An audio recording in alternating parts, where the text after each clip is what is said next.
Welcome to the Vault XL. Happy hump day, everybody. Very warm here in the high 10. This is a very warm November indeed.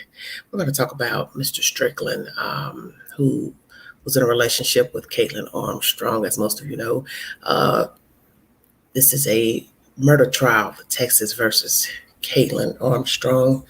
She's accused of murdering Mariah Wilson, a woman who I'm assuming she thought was dating her boyfriend at the time. They had a very tumultuous relationship, is what Mr. Strickland has told the court this week. He said he met her on a dating app in 2019 and had broken up with frequently. I was highly uncertain. I wanted to form a long-term partnership with her, Strickland told the court, per the Austin American-Statesman. He told jurors the yogi kept a close eye on his communications with other women, allegedly sending him a text message containing an intimate photograph a woman sent him in private. Strickland said he didn't know how Armstrong had obtained it. He told jurors that he believed she had access to a host of his personal information. This is very strange of him to say when he also has alleged that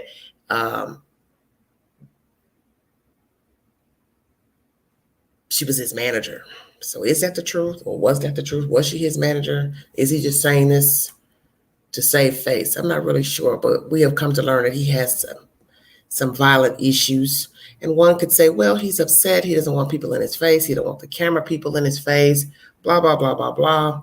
You're entitled to your opinion. Thank you all for joining me. Hello, everybody in the chat. Once again, he said he didn't know how she obtained that photograph that she sent him of a woman in an intimate photograph. He told jurors, once again, he believes she had access to his personal information, email, Instagram, finances, passwords. When asked why he had purchased Armstrong a gun in 2021, Strickland told the court that Ms. Armstrong was experiencing paranoia over road rage incidents and rising homeless populations, was afraid of biking solo. Was that true? Don't know.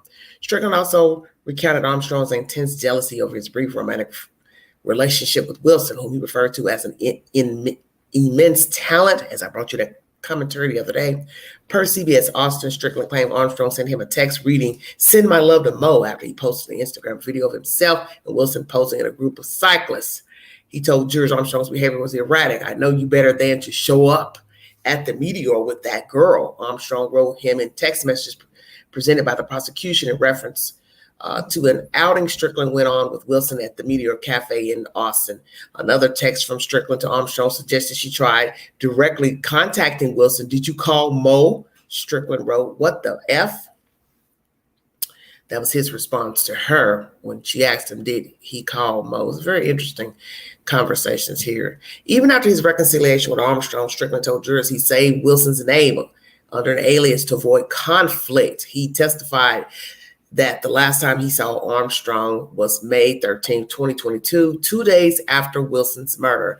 Pressed by the defense as to whether he knew Armstrong well, he replied, "No, I don't. I thought so, yes." And at this point, we learned that he is turning himself sideways in the courtroom as to avoid eye contact with the suspect, Miss Armstrong. Don't you find that interesting? He can't look at her now.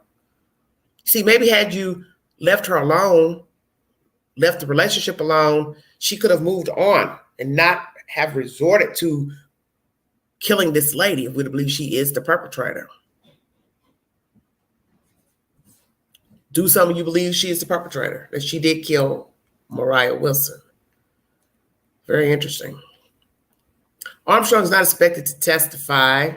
If convicted, she could face life in prison without the possibility of parole. This is by the cuts, basically recapping everything about the trial. Certain things, I have not mentioned because I have not been on a couple of days, but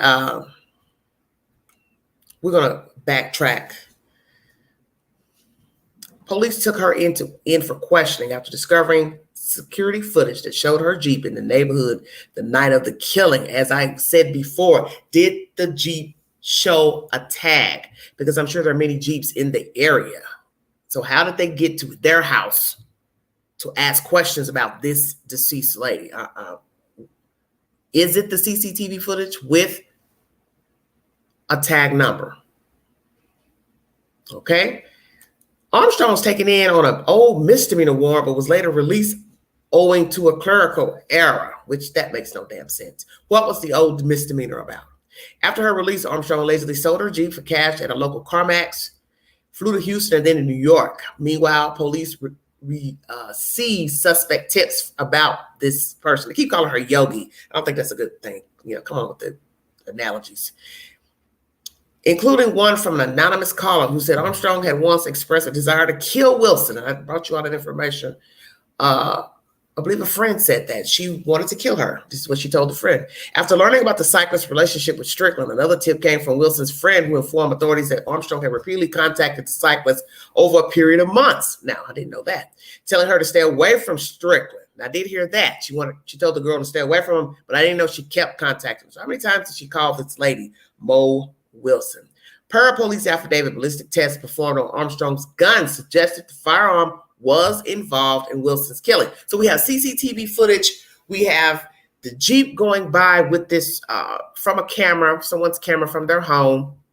Obviously, he had to have shown the tag because how would you put the two together, the Jeep to their address, okay? We got people calling in, giving information about her calling this woman. Very interesting.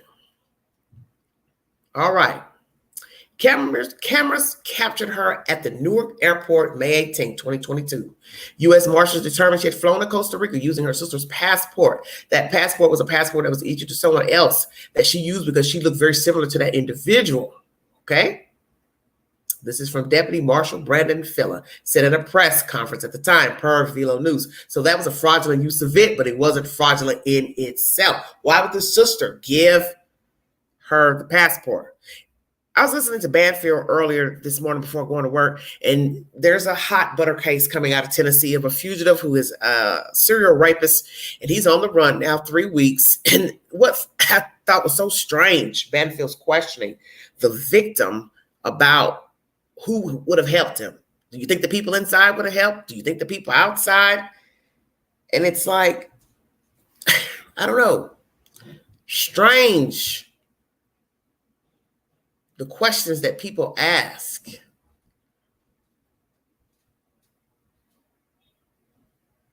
Help. I guess is the point I'm trying to make. People do help. So did somebody help him from the jail? Did one of the officers become rogue and help? But then they say he broke out a window with his what? With his foot, his arms, what? The point I'm trying to make, I guess, is that you do have people who will help aid people in a crime. That's the point I'm trying to make. People will aid because Banfield's asking that lady all kinds of questions about, do you think the guards help? Do you think somebody on the outside help? As with this case here, her using her sister's passport, well, you see she helped because you have many people who help and you also have people who aid in the crime itself. So you ask, it's like a double-edged sword. Why would you help somebody kill somebody? Why would you facilitate, orchestrate, go get somebody to help aid, go get somebody to be the shooter, the stabber or whatever? Because people are sick. And I was listening to another crazy Tennessee story off of A&E, and it's even more diabolical. Girl says these people were stalking her, bothering her, and all in all, the allegations is that she was the one doing the stalking of a guy she liked. She knew he had a girlfriend and a small child, but she obviously was restless. She wanted this man. So she and her mother are in prison for life. And her boyfriend at the time, they're saying really, she didn't want him. She just wanted to get close to the other guy. So she used this guy to get close to him. This is a bunch of nonsense. But the point I'm trying to make once again is that you don't know people. You don't know people. And the thought of an older woman helping her daughter, who they said was childlike, commit such a heinous crime is baffling. Killing 2 people. Didn't kill the baby child.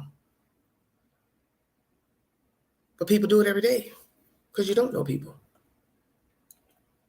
You just don't know people. Armstrong allegedly lived in a hostel in Santa Teresa, a remote beachside community, under a fake identity and attempted to teach yoga under an alias.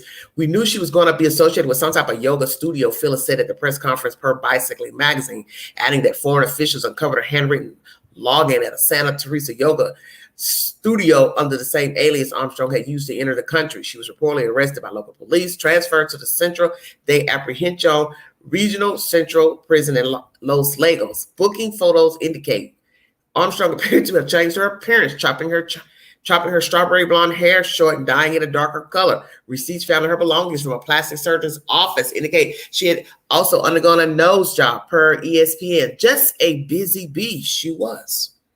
Coloring her hair, cutting her hair off, and also getting a nose job. Well, she had money. She sold her truck. Who knows how much money her family and friends gave her, and how many other people gave her money, knew what happened.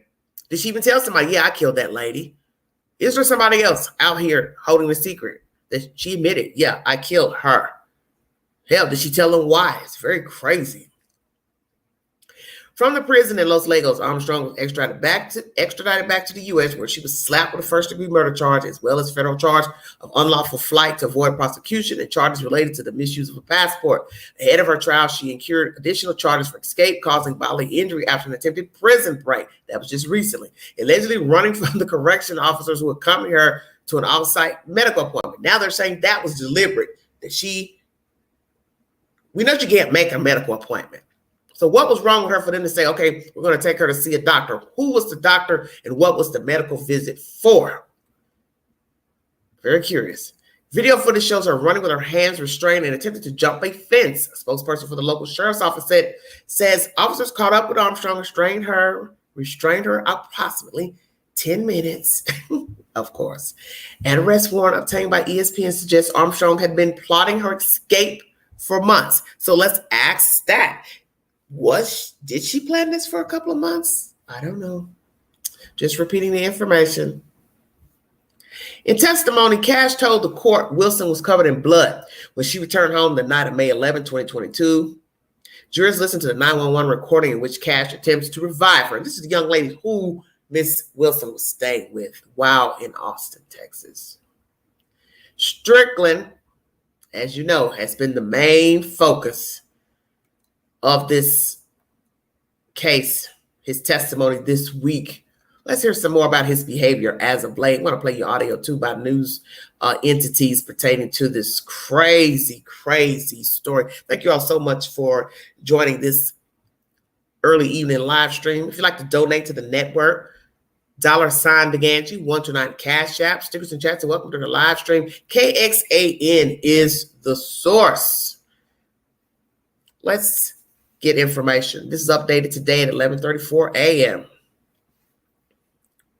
The owner of the restaurant across from Pool Burger began testimony Wednesday about surveillance video near Wilson and Strickland, Armstrong's now former boyfriend. As Wilson and Strickland spent the afternoon together, May 11th. This is the decedent Mo and Mr. Strickland, the guy who was allegedly dating Caitlin Armstrong.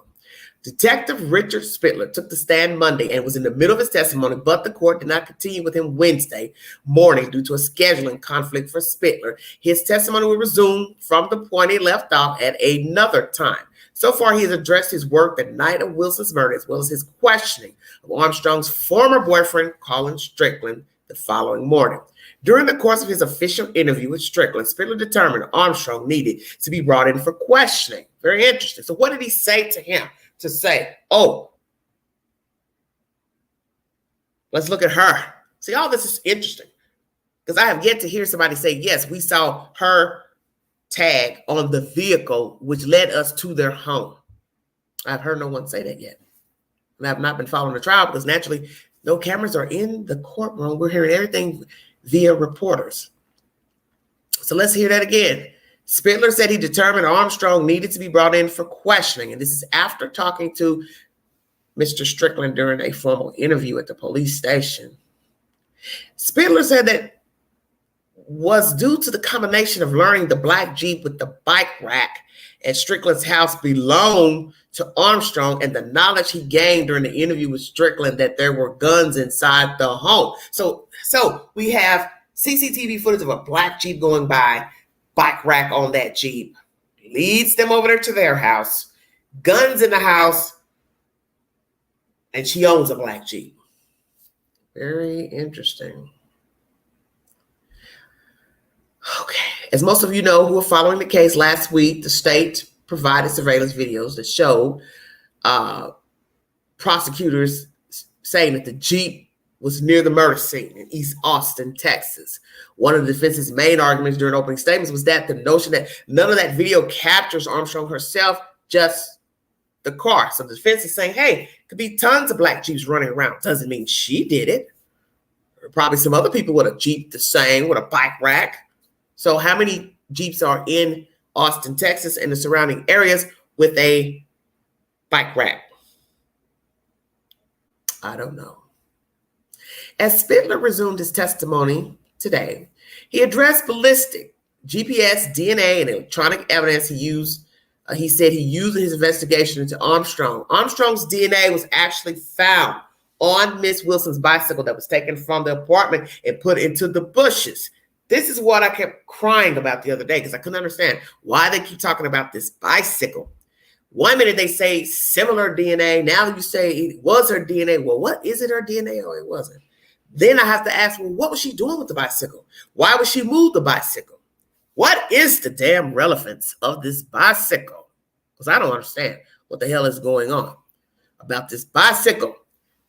So, Caitlin, I'll ask you, why were you touching the bicycle? Did you just have to touch it because it belonged to her? You put it in the bushes, it says. Why? Yes, let me repeat that. It says, Armstrong's DNA was actually found on Miss Wilson's bicycle that was taken from the apartment and put into the bushes. Why? I'm confused. Why did you need to take the bike out of the apartment? Now, we also hear the landlord said he heard somebody running down the stairs and somebody whisking away on a bike. Well, we know that couldn't have happened because allegedly the perpetrator went there by car. Maybe walked up the stairs. They had some type of conversation, no conversation. She had to let her in because she got shot. And there's ballistics in different places in the apartment. So maybe the landlord doesn't have his information correct. Once again, this is why I always tell you, everything is about a version. You don't really know what to believe. Who said what, who did what, because everything's a version. All this to me is very weird. All this information I'm reading to you now is very strange to me about this bicycle business. Why she's touching this bike, messing with the bike. I thought the bike was in the yard. Now I learned it was in the house. And she took it out of the house. Why? You just killed somebody. What the hell you care about a damn bicycle? Golly, you can't make this stuff up. Okay. He said that the GPS data from Armstrong's Jeep matches with surveillance video of a black SUV with a bike rack driving in the East Austin neighborhood. Wilson was killed around the time of the murder. The state presented a series of pieces of phone and email records tied to the case. Spittler said he issued a 2530 search warrants related to this type of information. Below is a list of what Spittler said investigators found in those records. A recently deleted note from Armstrong's Notes mobile application with the address 1704 Maple Avenue. Wilson died at 1708 Maple Avenue. Google subscriber information from Armstrong's records indicating the creation of a new email address in the days after Wilson's murder. Below are the records finds sent to that email. Uber receipt from Armstrong's home to the Austin Bergstrom International Airport, a Southwest Airlines itinerary email with Caitlin Armstrong's trip written in the subject line, an email about a prepared Visa card addressed to Caitlin, reservation for a flight from Newark to Costa Rica with the traveler information listed as Christy Armstrong. Armstrong's sister's full name is Christine. VPN purchase, Skype purchase. From information listed in the Google subscriber search folder, records show searches for English, Spanish translations, and searches for Caitlin Armstrong that yielded news coverage results. Once again, on May 11, 2022, Austin police found Wilson with a gunshot wound at an East Austin home. She ultimately died at the scene. Wilson originally is from Vermont, was in town for a race in Texas. Police said Armstrong's Jeep was in the area of the home where authorities found Wilson dead around the time of the shooting. At the time of the shooting, on May 14th, surveillance video captured Armstrong at Austin Bergstrom International Airport. On May 17th, APD issued a murder warrant for Caitlin Armstrong. She eventually made her way to Costa Rica, where U.S. Marshals found and arrested her on June 30th, 2022. Police said she cut and dyed her hair and had a bandage on her nose and bruised eyes. There is currently a gag order on the case, so no one connected to it can comment on the proceedings until the trial concludes. Very interesting information. So we're learning about data retrieved by the detective. Her GPS puts her at the crime scene. Stupid Caitlin went there with her phone. Duh. Caitlin, sweetheart, you never take your phone to kill someone.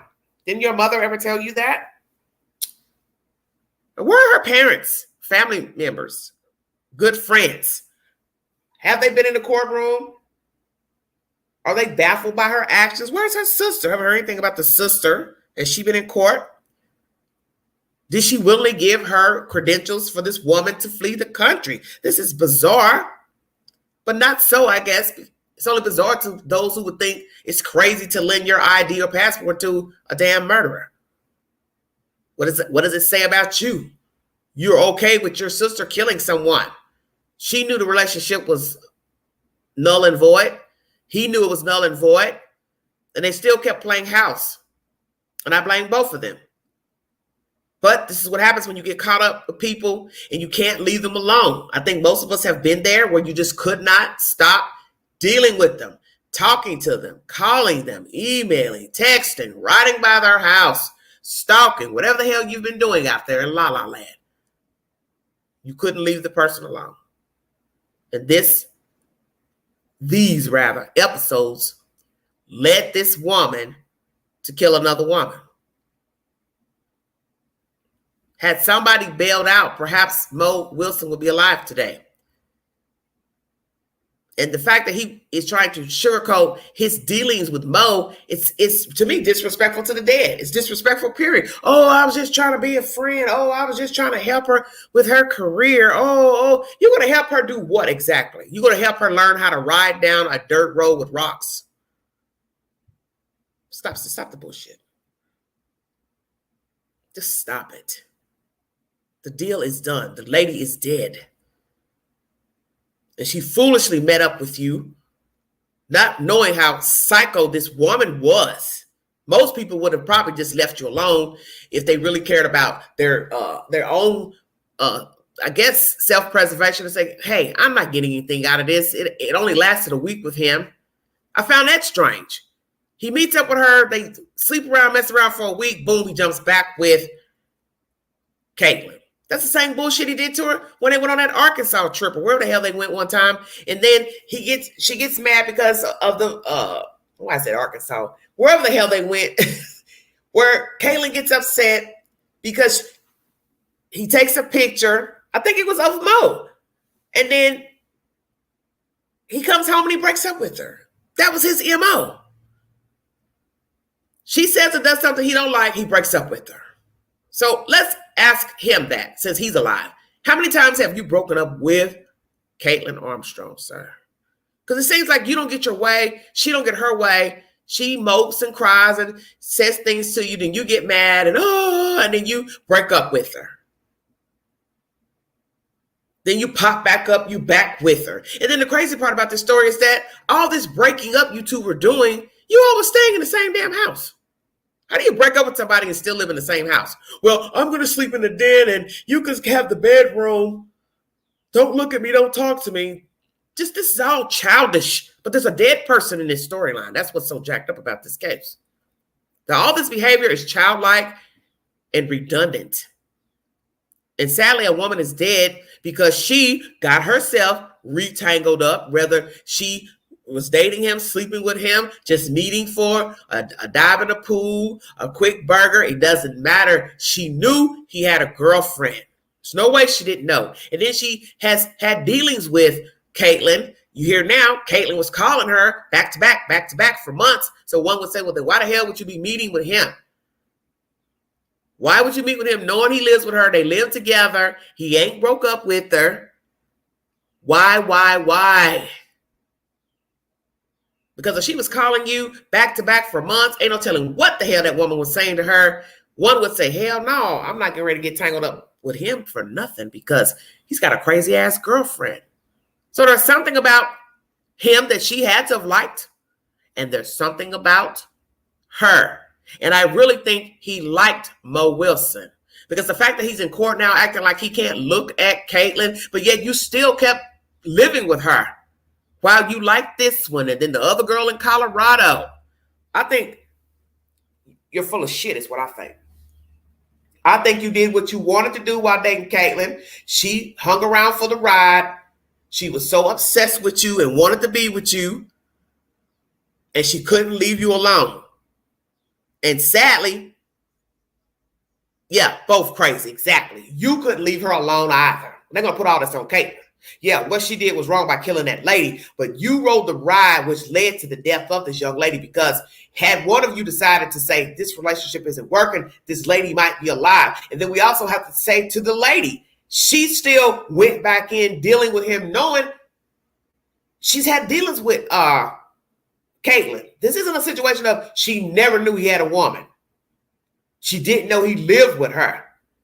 And then while he's with her that night, cuckoo birds calling. Ring, ring, ring, ring, ring, ring. He don't answer. Okay, so the dead girl can't speak, but let's just pretend she was alive like I asked this question. Honey, you don't find it strange? His phone's ringing and he don't answer. Stay woke. So what did he say when Caitlyn was calling to Mo? Oh, that's nobody. Did he have the phone on vibrate? Did he have the phone off? Did the phone actually ring? Did it ring and she heard it, saw it ring, asked, hey, who's that calling? Why won't you answer? See, he's been doing this. When I heard of what he did with the girl in Colorado, I smelled a rat. I said, this guy's been doing this. He gets tired of Caitlyn. He goes out, finds him somebody else to hook up with from out of town. Don't you find it strange? Both of these young ladies are not from Texas. She's from Vermont. The other girl's from Colorado. He goes to Colorado, tells Caitlyn, oh, I'm with a friend. He probably sitting right there on the couch with that girl. He's full of shit. And Caitlyn knew about it. That's why she sent him the damn photo of the girl. A racy picture, half nude picture. She's been in his phone. She's been watching everything the whole damn time. How long has this saga been going on between the two? Because in the end, hey, yeah, ring, ring, ring. And when you're with a man and you know he's got somebody else, you just sitting there, what? Like I said, going down into the abyss, not even knowing, an hour or two later, you're going to be dead. Just imagine that. Because, they always ask that question about death. Did the person get an odd, weird feeling that day before they died? And, you can die a multitude of ways. Naturally, hit by a car crash. Did Mo have an odd, weird feeling? Like, I probably shouldn't be with this guy. Really shouldn't be going out to eat with this guy. Shouldn't be going to the swimming pool. Hell no, you shouldn't, because psycho lady was watching the whole damn time. Just imagine you're sitting here eating, swimming, doing all this stuff, and the psycho girlfriend is sitting there watching you. How much you want to bet she watched everything the entire evening? She's been in the phone watching their conversation. She knew they were meeting up. She followed him over there to that pool place and the restaurant. She lied in wait and watched. She watched him drop her off. And then when he got on his way back home or wherever the hell he went, she went directly up to that lady's house and murdered that girl. This is deep. See, everybody has to own his or her part in dealing with people who are with others. It doesn't matter what they told you. It doesn't matter how they say they feel about you. It doesn't matter what you feel about them. Once you know you're talking to somebody and you have those type of feelings or you're interested, you should know that anything can transpire because you could end up dead just from a phone conversation. Yeah, you didn't even have to meet the person. You didn't even have to go out to eat or have sex. Could just be you two exchange numbers. He starts talking. Yeah, I got a girlfriend. We don't really get along, or we broke up, or we're living in the same house. All it takes is for the cuckoo bird to find out where you live. Wait outside your house one day, blow your damn brains out. And now you're dead because you had a phone conversation with a taken man. It happens all the time. And the fact that he only had a 1 week relationship with Mo, that should tell you something right there. I think he was smitten with her. I think he liked her to some degree, but I don't see him as that type of guy that can give his all because he keeps picking people to philander with that don't even live in the damn state of Texas. So that should tell you a lot about who he is. Oh yeah, I'll go spend this little money to travel outside the area, play footsies with a chick, and then come on back to my psycho girlfriend because I like her crazy ass too. I need to leave her alone, but it's something about her too. Now you're in court acting like you can't look at Caitlin Armstrong. This is bizarre. Let's go to the news and see what they have to say about all this nonsense. Thank you all so much for joining me. KXAN was the source of that information, everybody. Oh, wow. What a world we live in. You really don't know, people.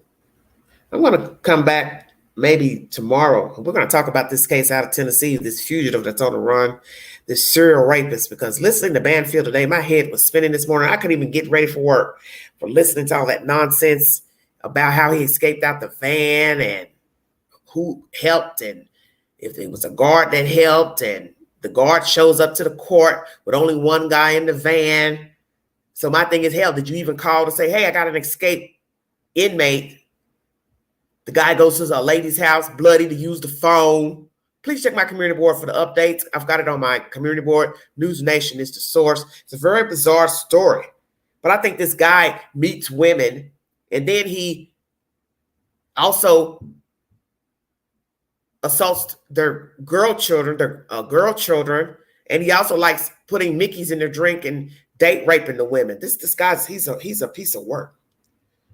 Once again, as I said, you don't know people. And my main question about him is, has anybody gone to authorities to say, hey, I went out on a date with this guy and I don't remember anything?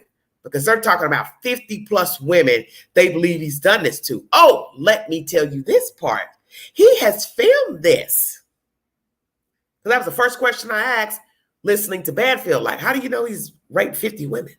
Oh, he had the audacity to film it. Children too. The assault of the children. Oh, he's a nasty son of a something. Lord help us all. All right, everybody. Check out News Nation's conversation about unknown serial killers and our obsession with serial killers, some of us. Should we be talking about them? Should we be focusing on them still? Or should we just not focus on serial killers? Because a lot of victims' families feel like the focus is too much on the killer. All these documentaries and people coming out with their versions and stories about them.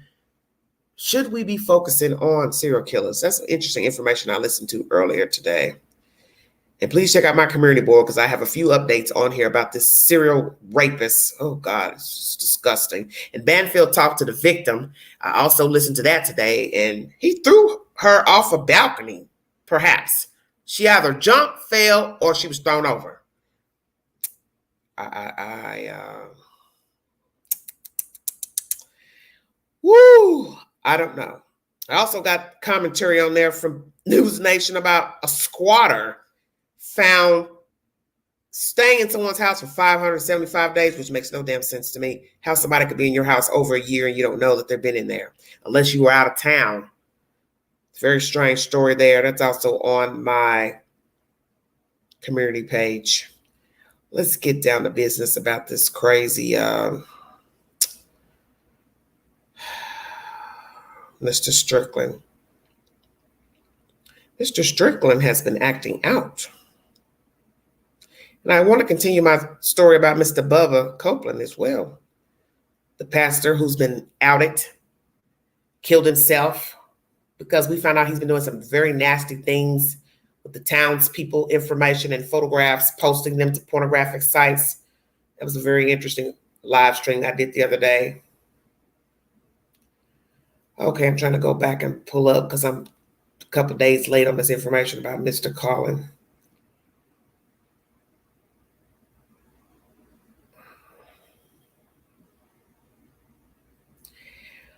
On my poll, on my channel, I got all these questions about this crazy case. The defense for Caitlin Armstrong thinks she should be given supervised release from jail. What are your thoughts? 13% of you said yes, she should be released. Dear God, who the 13? 88% says no. Did Colin and Mo plan to rekindle their brief courtship? 53% of you said yes. 20% of you said no. 27% of you said not sure. Does Colin Strickland wish he had cut off his relationship with Caitlin a long time ago? 83% says yes. 8% says no. 8% said not sure. Does Caitlin Armstrong have remorse for killing Mo Wilson? 21% says yes. 50% says no. 29% says not sure.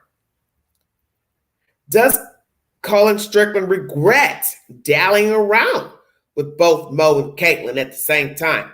29% yes, 36% no, 36% not sure. Did Colin push Caitlin to murder Mo Wilson? 50% says yes, 50% says no. Okay, interesting. Very, very interesting. Terrible thing. Yeah, very, very jacked up as all this mess is just, this case is just, there are no words. Okay, everybody, let me pull up what I wanted to pull up about this case. So there's a few videos I wanted to share, News Nation asking their questions about.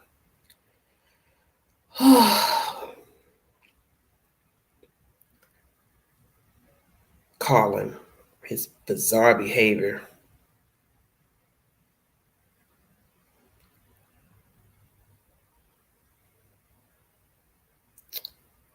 Hold on one second.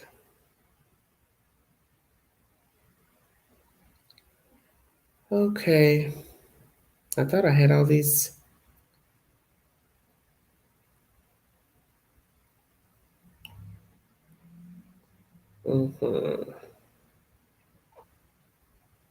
They have so many videos in here. You can't even keep up with all of them.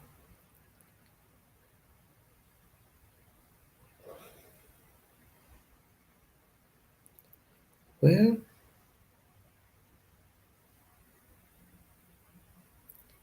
now they're talking about Susan Smith exchanges love notes with multiple men in prison. Oh, Lord. Gotta be kidding.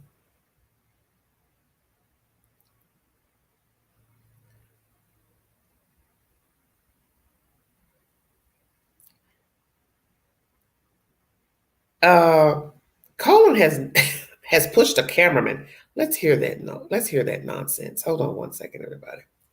One moment, please. He's been busy too.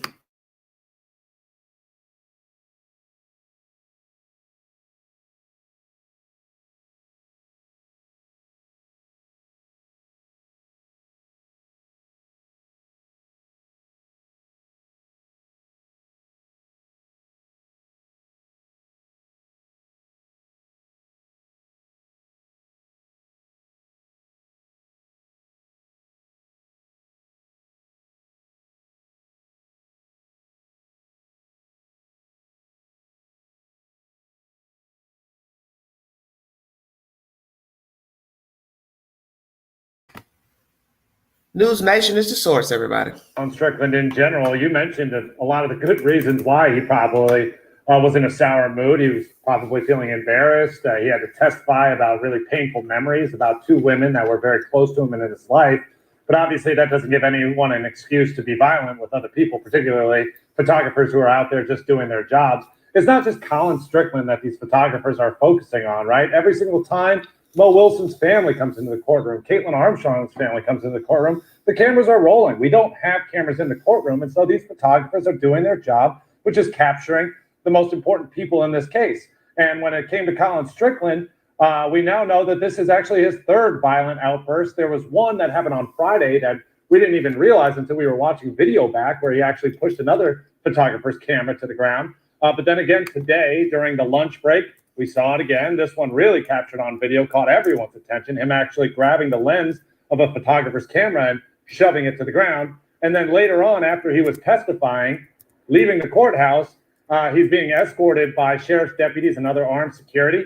And he actually just goes out of his way to step and stomp on this photographer's foot. And actually, listen closely, you can hear that photographer actually scream out in pain. We have that full clip. Let's take a look together.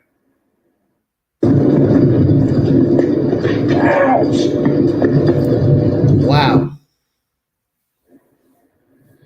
And I'm told that not just that photographer, but several other photographers all went right back into the courthouse, filled out witness statements, because obviously...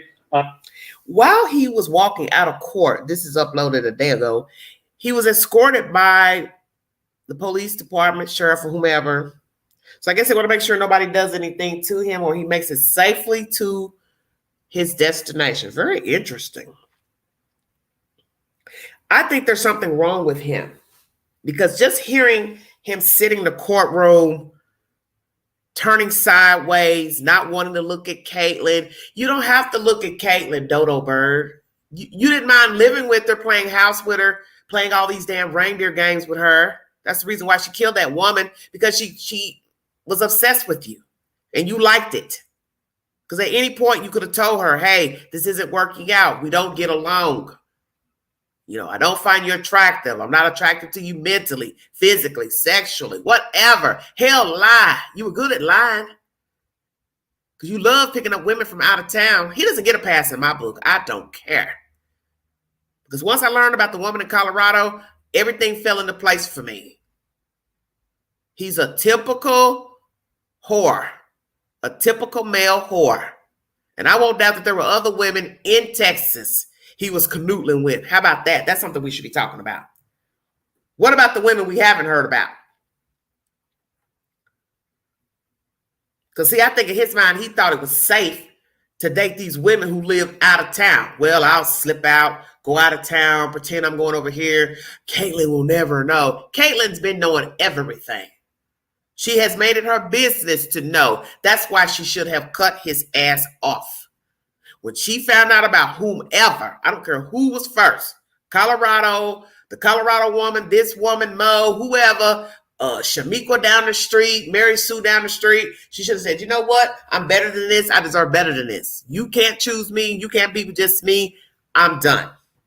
I'm done. Now you got him sitting all up in court, frowning and moaning and acting like a 5-year-old kid, twitching and twerking and shit. Now he's stepping on cameraman's feet on purpose, pushing the cameraman. All you doing is about to get your ass sued, because these cameramen, they will take you to court. He's a dodo bird. Filled out witness statements, because obviously this is unacceptable behavior when it comes to someone that's so high profile in this case, and you just can't be doing that kind of thing. So we're going to see if there's any sort of penalty. I've talked to other legal experts. They say, make no mistake about it, the jury's going to hear about this. And the big question is whether or not the defense actually brings this up later on in the trial and paints a picture of him being a violent guy. Well, let's think about that. You know that when you are a jury member, you're not supposed to be talking to other jury members, nobody from the court, lawyers, clerks, murder. You're not supposed to be talking to anybody. You're not supposed to be calling your daughter, your sister, your mother, your brother, your husband, Pookie, Ray. You're not supposed to be calling anybody. So as you hear this commentator say, will it get back to the jury members? Possibly, because you can't tell them, don't look at the news. You can say it, but it don't mean they're going to do it. You think they haven't heard that he's out here acting a damn fool in the courthouse? pushing people. And that's all you need is one person to say, oh, we're getting all this information about Caitlyn, circumstantial. We don't have CCTV footage of her going up to the door, pushing the door in, beating out a window, kicking the door in. All we have is her Jeep in the area. Is that really her Jeep? Did they see a photograph or still photo of her Jeep with the tag number registered to her? Because right now, as they said, the defense has a good case as far as he's the one bought the guns. She was scared for her safety because of the homeless people. But he bought the guns for them. Now you got fast forward. He's the one acting out in court. Now, naturally, she tried to escape. That is not a good look for her. She also went on the run, used her sister's ID, sold her car. One could say, well, that sounds very guilty. And then let's talk about this for a brief second. Why kill this lady? You're angry that he's met with her. You think they still got something going on. You murder her, but then you go on the run. So one could say, well, hell, you wasn't too hung up over him. You went on the run afterwards. Why didn't you let it play out?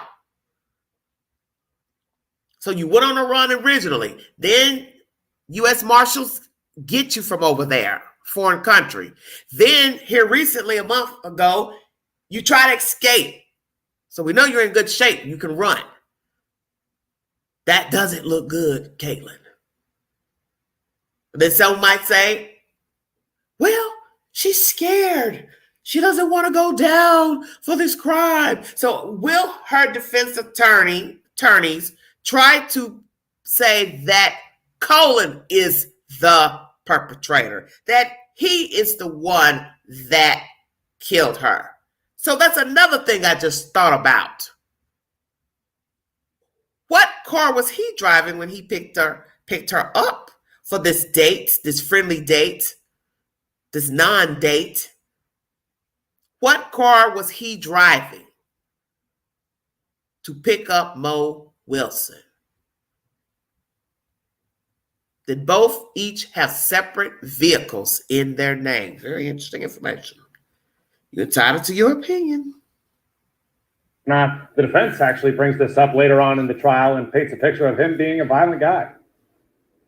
I mean, that's assault. You can't do that. You can't put your hands or feet on other people who are keeping their distance. And you may not like it, but he's not the defendant here. And if it's stressful for him, I get it. I wouldn't want to be in his position. His live-in girlfriend is on the stand for murdering a person he liked a lot and once dated. I get it. Well, guess what, Banfield? He should have thought about that. So let me say this to you, because this was the title I wanted for the video. What is your damn problem, Colin Strickland? You put yourself in this situation. She put herself in this situation. The dead girl put herself in this situation. Everybody was a willing participant in fooling with Colin Strickland. Checkmate. Whether it was platonic or not, everybody knew about the other person. We have eyewitnesses to say they all knew of one another. And they all played a role in this saga. And that is the point of being involved in these type of situations. You don't think to yourself, oh, my girlfriend's going to kill that lady I had sex with. Oh, this lady's going to try to kill me for having sex with her boyfriend. And maybe she didn't think she was going to go out here and kill this lady. She's mentioned it to somebody months beforehand. When she found out about her, I believe that was January, months before she murdered Mo. That's why they tell you, be careful what you say. Speak it and it shall be so. Never claim it. And a lot of times we say things because we're angry. I could kill that bitch. I could kill that such and such. And then lo and behold, months later, she killed her. That's why they tell you, be careful what you say on your tongue. It's in the scripture. Claim it, The scripture says, speak it, and it shall be so. So don't ever claim you're going to hurt somebody, kill somebody, because you may end up doing it. You may not even want to do it. You're just so angry. But then one thing begets another. You're pissing, mad, and fussing and cussing. And next thing you know, you're calling. Now you're scrolling through emails and phone logs, and you're following the person. See, one thing begets another.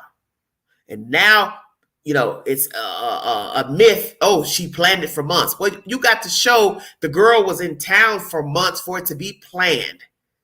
Because if she didn't know where to find her up until a race, how was she going to kill her?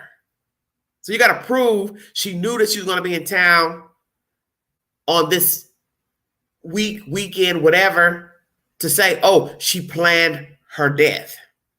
Because if the girl doesn't live in Texas, how are you going to plan her murder? See, I pay attention to everything. She's not even from Texas. So how was she going to plan the murder? You got to show this Caitlin Armstrong had access of knowing the girl was going to be in town on this day, and she had knowledge months ahead of time that the girl was going to show up. Hey, the girl could have been on a mountain bike ride, broke her leg, broke her arm. Anything could have happened. Where she didn't show up for a race or whatever. You got to show proof. And even if she planned it 3 months ago, 2 months ago, it doesn't mean that the girl could have showed up. Anything could have happened to her from the time Caitlin got information. Oh, she's coming to town on such and such day, blah, blah, blah. She had to know where to find her. That's another thing. How would she have known where to find her? They're not friends. She's not from there. No, I'm going to tell you what I think happened. And I could be wrong. She was just rambling through that damn cell phone. And she saw the conversations between the two. And one thing begat another. And once dated, I get it. It's an awful position to be in, but nobody should be assaulting anyone. So let's talk a little bit about the stuff that he had to go through on the stand. What put him in this mood to start with? Because it's pretty intense stuff that he had to deal with on the stand. So walk me through the highlights. Yeah, this morning we really focused in on text messages that were exchanged between him and Mo Wilson, and then him and Caitlin Armstrong. And so Colin Strickland is being asked to read these out loud for the jury and explain sort of what the text messages mean and what the extra context is. And he just really did not look like he was enjoying that process. Again, his eyes were closed. Very often he was rubbing his temple or just, keeping his head bowed.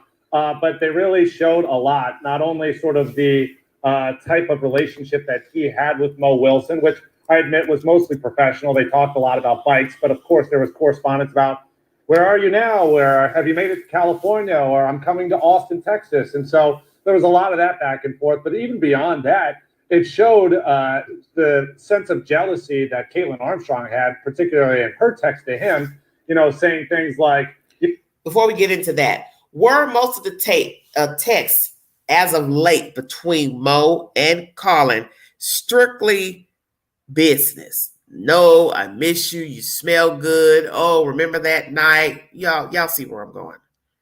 I still have a problem with him dealing with Mo. That's just me. And I think most women would. And I'm going to say this, and this is not to be racist, but I'm just going to say this. A lot of white people can remain friendly like with people they've had sex with, relationships. Most black folks that I've met and talked to, they can't do it. I'm just going to be truthful with you. I'm not saying all black people because I'm not speaking for all black people. I'm speaking for the people who I've talked to. When shit goes awry, they don't want to talk to them. They don't want to deal with them. Now, as for this case with him and Mo, they obviously didn't have that type of relationship to where they couldn't stand each other, were mad at each other, so they still could talk to one another. But where there is the problem is the obvious. He had a girlfriend, and that girlfriend had contacted Mo, and it was negative. So why would Mo continue to talk to him on any level? Because the fact that he had her number in his phone under an alias, that should tell you what the hell was going on between all of them. betwixt. The fact you have to put in somebody's number under an alias means you probably shouldn't be talking to that person because you were still wrapped up with Caitlin. No matter what type of relationship the two had, you still were with her. Although that was your house, Caitlin was living there. At any point, you should have decided to put her out. Hey, this isn't working. You rode this ride, dude. So for you to be showing out in court and mean mugging and shit and wanting to step on people's feet and push the cameraman, this is all you're damn doing. Because you aided this girl. And I'm not saying Caitlin has no responsibility. Of course she's responsible because she should have bowed out too. But you acting like you going into court like somebody's done something to you, like you're so disgusted that you're there. Oh, I don't want to read these text messages. Oh, they're so personal. Well, see, this is your payback. See, God has a way of trying to shake us to wake up so we don't end up in situations like this. Hey, it ain't working out. Hey, you and this girl ain't getting along. Hey, you need to leave her alone. Hey, Caitlin, it's not working. You need to get out my house. I'm giving you a week, too, to get out my house. It's not working. I want my freedom. And then he could have screwed anybody he wanted. But let me tell you something. He could have just as easily ended up in the same damn situation. It wouldn't have been Caitlin. It could have been another Mary. It could have been another Mariah. Because you don't know people. That's the point. So all this walking around the courtroom, stomping like a 5-year-old, like you're damn upset, you did this to yourself. Because you could have cut that girl off. You were misleading her. And see, that's what people don't understand about people. You don't know what the hell he told Caitlin behind closed doors.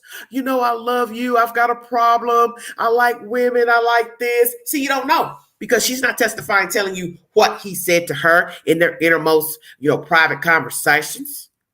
You do have some men who will admit they're whores. They like a different flavor of the week. I've had conversations with all kind of men, young, older, and that's one thing I've heard from men who don't want responsibility. I like this one. I like that one. I like being with a different female. I don't want to be tied down. I don't want a relationship. I don't want to be married. Yeah, because you don't want to have to pay fucking bills anywhere. You don't want to be responsible. That's why. And I think Colin is that guy.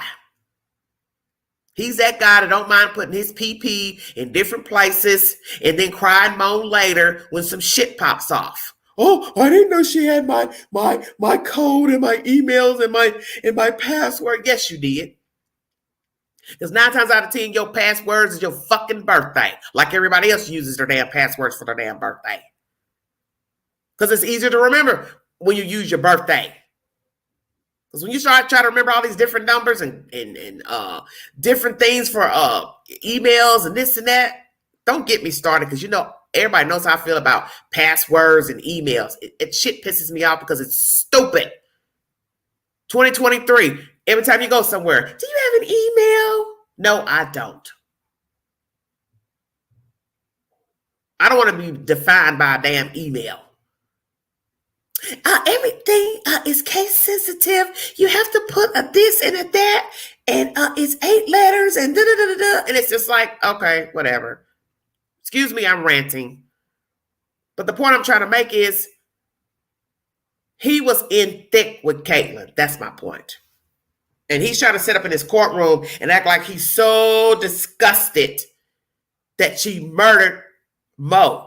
That's why you should have left Caitlin alone. You thought you had feelings for Mo, then you should have said to yourself and to her, hey, this is not working out. You didn't have to tell her you like Mo or Mary or anybody. Should have just told the truth. It's not working out. You don't have to tell everything because obviously she had psycho tendencies, so she didn't need to know everything. You put yourself in a situation. You have nobody to blame but yourself. Armstrong had, particularly in her text to him, saying things like, better than to be hanging out with her at a popular cycling cafe here in Austin, or send my love to Mo was a different text message that she had sent to him after he had posted an Instagram video with Mo Wilson in the background. Keep in mind that video had dozens of other people, but Caitlin Armstrong apparently picked out Mo in the background of the video and sent what Colin Strickland says was a very passive-aggressive text about it. So we saw all of that different text message exchange. And then you mentioned something that was obviously eye-opening, which was actually having those two guns that Colin Strickland had purchased with Caitlin Armstrong wheeled into the courtroom. Colin was asked to put on surgical gloves, which he did. He had to open up these envelopes that had magazines of ammunition, and it had obviously the two pistols, two 9mm pistols, which prosecutors say one of those was used to murder Mo Wilson. And, you know, it's just very dramatic when you see him put on the gloves and hold up the gun for the jury to see. They asked him to load a magazine. They asked him to undo the lock that keeps the weapon from firing. So Colin Strickland did a lot today, and he was not very pleasant through most of it. I can imagine you're basically being told, handle that weapon and show the court how good you are with it, AKA you might have been the killer. I mean, I can see how that would be so offensive, but also it's upsetting for him that he had to admit that it was his idea to buy those guns. I mean, that's a big deal for Caitlin Armstrong's defense, right? It's not Caitlin saying, honey, let's go get some guns and let's put your name on them too for cover. Walk me through a little more about that conversation where he had to admit it was his idea. Right. Well, he basically said at the time it was his philosophy that all women should have guns to protect themselves. Now, keep in mind, Caitlin Armstrong did express several reasons why she might like to have a gun. She was nervous about Austin's homeless population at the time. She was nervous about going on bike rides by herself through Austin streets. But yes, it was Colin who ultimately at the time believed that his girlfriend should have a weapon. He was the one whose name is on that purchase receipt. If those guns are his purchases, and we looked at a receipt that showed it that much. So yes, defense making some really smart moves there, putting the pressure on him to admit that this was mostly his idea. Hey, give me 20 seconds here. I'm out of time, but there was a moment in the courtroom where everybody gasped. What was it? Yeah, that was an interesting moment because I believe it was the state who said, or they said, Colin, you know Caitlin Armstrong very well, don't you? And he paused and he said, no, I don't. Obviously, that is a big moment for the courtroom to hear. But obviously, you know, when you put yourself in his shoes, you think you know somebody, you date someone for over 2 years, then you find out suddenly that she's accused of killing another woman that you've had a professional relationship with, and at one point a romantic relationship, and all of a sudden your mind is blown. You feel like you don't know that person anymore. So it was definitely a dramatic moment in the courtroom. Everyone seized on that. Alex Capriello, our eyes and ears, thank you for that. I appreciate it. Thank you for watching.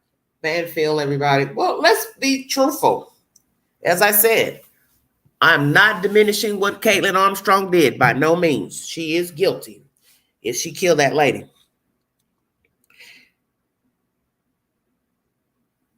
You have to own your part in what you do in life. And that's just the way it is. You have to own your part. You can't wait till somebody gets murdered and then go in court and act like you've done nothing wrong. You didn't play a part into the story because you've done this before, Colin Strickland. Mo Wilson is not your first conquest. You played the same reindeer game with a young lady in Colorado, and Caitlin found out about her. And she sent you pictures of that lady when you were in Colorado, allegedly visiting a friend, is what you told Caitlin. And I won't doubt you were with that woman. You may have went to see the friend. You may not have, because my thing is, Mo Wilson is exemplary of what probably happened with the girl in Colorado. You probably didn't really go see a friend. You probably have friends in Colorado, but that's not who you went to see. Because you've been doing this. You didn't wake up and fall in love with Mo. And Mo probably said, well, it's not working out. You're still with that girl. I don't live here. It's going to be hard for us today, blah, blah, blah. Because my understanding is that Mo's family didn't think she was dating anybody or having a relationship. But she's grown. She doesn't have to tell her sister and friends she's having sexual relations with anybody. She's grown. She doesn't owe anybody that type of information. So they said she wasn't in a serious relationship. Well, she can't be in a serious relationship traveling back and forth from state to state. Some people do it, but it doesn't work for everybody. I don't even know if she really liked him in that way or wanted a relationship. We'll never know because she's not alive. We'd have to only see text messages of her saying, yeah, I really like you. I care about you, but you got an old lady, girlfriend, whatever. See, I want to see the dialogue. I don't want to assume anything about her. I want to hear it from her mouth. So did she ever tell him, I really like you, but you got a girlfriend? Why did she even rekindle anything with him after they met each other at that last race they saw each other? Why would she give him her number knowing what? He had a girlfriend, or did she not know that time? Because this is where I think I'm kind of confused. The friend said Caitlin threatened to kill the girl. She found out about her that January before May.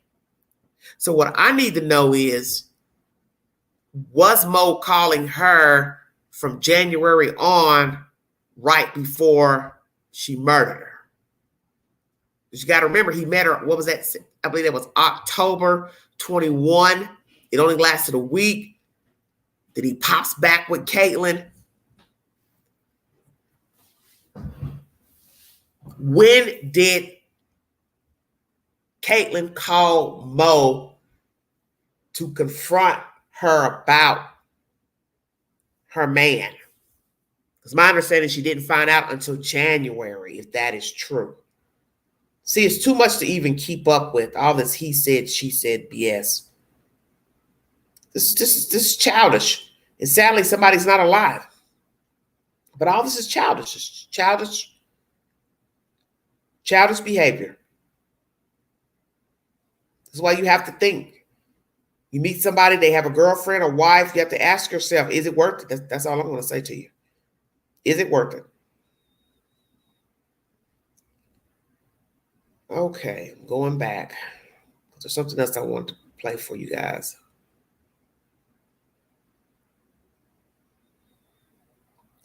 Let's hear this information here. This was uploaded 22 hours ago about her final hours.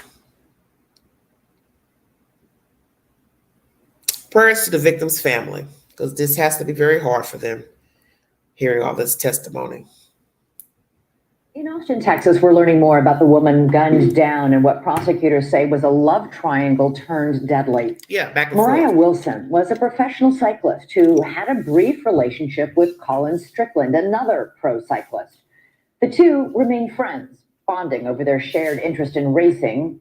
Prosecutors say this fueled jealous rage from Strickland's on-again, off-again girlfriend, Caitlin Armstrong, who allegedly killed Wilson while she was visiting Austin for a race. News Nation correspondent Alex Capriello has been following this trial from the very start and has more on Mo Wilson's final days. Over the last few days of covering this murder trial, we've learned so much more about the final hours of Mo Wilson's life. Right now, we're going to take you step by step, showing you each location she visited before police say Caitlin Armstrong gunned her down in cold blood. May 11th, 2022, professional cyclist Colin Strickland picks up his former lover, Mo, and takes her here to the Deep Eddy Pool for an afternoon swim.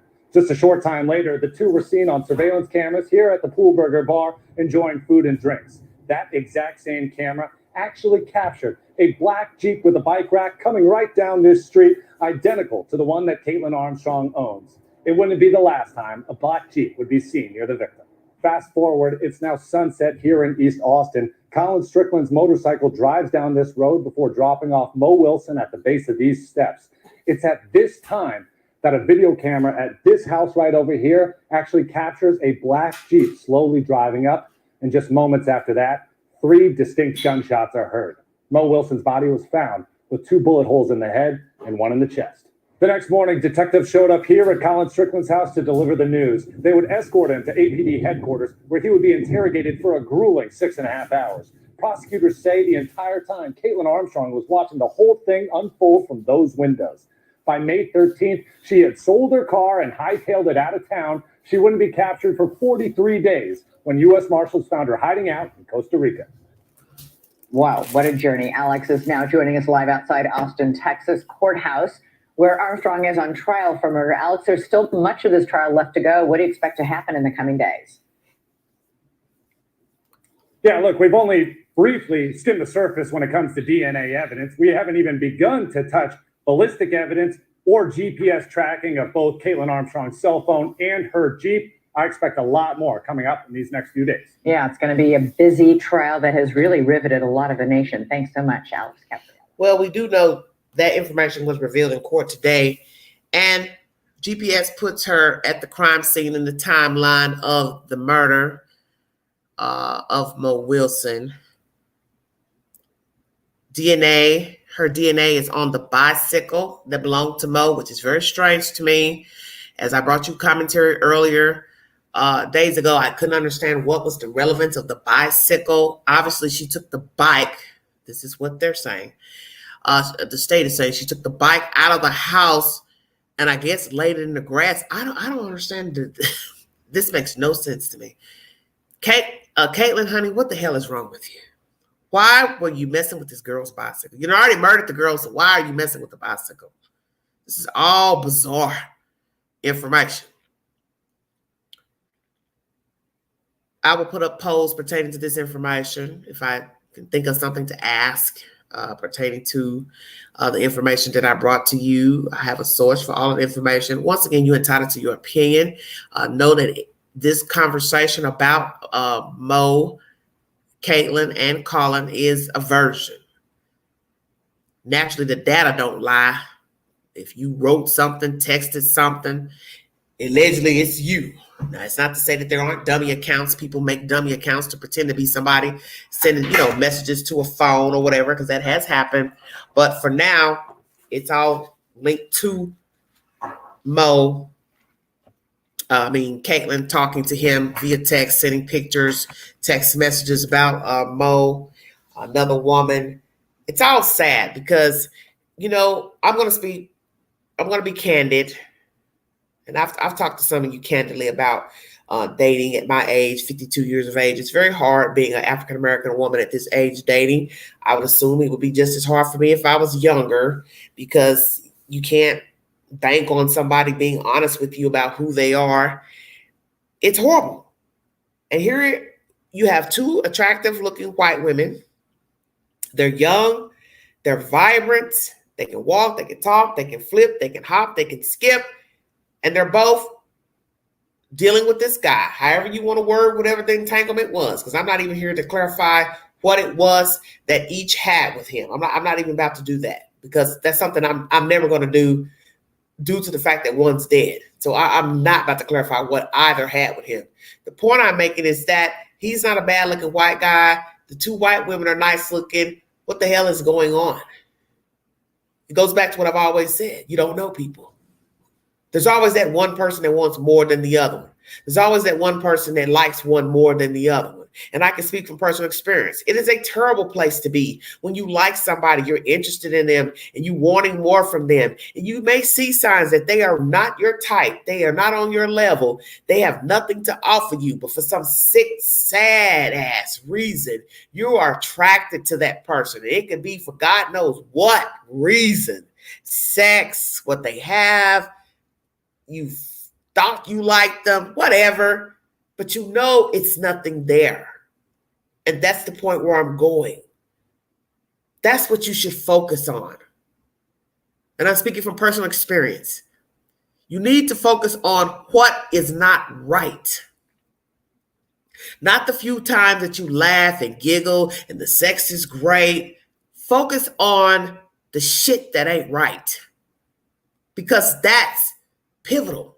And if you're going to have anything, all that fly-by-night shit, they call when they want, they only come by when they want, they live in a whole nother state, they got a girlfriend, a wife, a husband, or whatever the hell is going on, those are the things you should be focusing on. Hey, this person's obligated. Hey, this person has another mate. Hey, every time I talk to them, they're whining and crying about their mate. Hey, they're whining and crying about their sister, their brother, or cousin. It's always negative. Those are the things that should tell you to run like hell. Delete your number, block your number. It ain't nothing. It ain't going to be nothing. But we as humans, I think we like a challenge. Men like challenges. Women like challenges. Oh, I can fix him. I can fix that. I'm the one. He'll like me. He'll be better off with me. Or you just sadly obsessed. Whatever. I'm not here to say what it is and what it ain't, because everybody's situation is different. But what I'm saying is, God puts those signs there for a reason. So I don't want to get emotional, because this is, I in no way want anybody to think I'm condoning what Caitlyn did, but I've been there to just be so into somebody who I know is not for me. They have shown me the signs that they are not for me. And yet I still will answer when they call. Listen at their jacked up ass problems. Knowing they don't want a commitment. Knowing they don't want to do right. Knowing they always got some bullshit going on that's irrelevant and childish and ignorant. And yet there I am listening. And then finally, recently, I said, hey, I'm somebody too. I got my own shit to deal with. And I'm tired of listening at your whining ass, crying ass problems. Shit you've built for yourself. Guess what? I got shit going on too. And you ain't trying to aid me. You don't think about me. So why the hell am I wasting my time thinking about you and worrying about what you got going on and worrying about if you're okay, if you're eating, those are things you have to tell yourself, that you have to focus on you. You have to say, I'm important. I am worthy. I don't have anything in common with this person. We are not vibing like we should. Some days we're good. Some days we're not. We're up and down. Whatever the issues are, when it's more negative than positive, that is your answer to get the fuck out. Don't answer the phone. Don't respond. If you have to delete their number, block them, then you do that. Because if you don't have the number, you can't call. Delete the call out of the roster of your call. So you can't even go back in to pull it up, even though you've blocked the number. There comes a time when you have to tell yourself, I'm worthy. You do not want to end up a Caitlyn Armstrong, because you can be her. That's the point. You think when she grew up as a child, young girl, woman, she said to herself, oh, I'm going to be a murderer. I'm going to stalk this guy and go through his phone and passwords and messages and message the other woman and drive myself fucking crazy for a motherfucker that don't give a fuck about me and don't have no respect for me. You think she said that to herself? Of course not. And I'm not saying she was a perfect human being. I'm not saying he was a perfect being, but he has issues with himself, Colin Strickland. And the fact that he's acting out in court shows you there's something wrong with him. You're supposed to carry yourself a certain way in court. You're fucking in court acting like a fucking child, twisting and turning and shit and acting like, oh, I don't want to look at her. Well, she was good enough to have sex with. She was good enough to play house with. Oh, but now she's murdered this other chick that you like. Now, oh, I don't want to look at her. Yeah, you probably are stunned. But you got to own your part for being in the abyss with Caitlyn, because you took her there. You took her there. And yes, she got to own her shit that she is responsible for murdering that girl, that she should have left your ass alone. Now, perhaps Caitlyn could have went on her way, did whatever, and you still would have been the same old guy messing around with Mo, lying, cheating. That would have been between you and Mo. But we're never going to know what could have been with either of you, because none of you bailed out.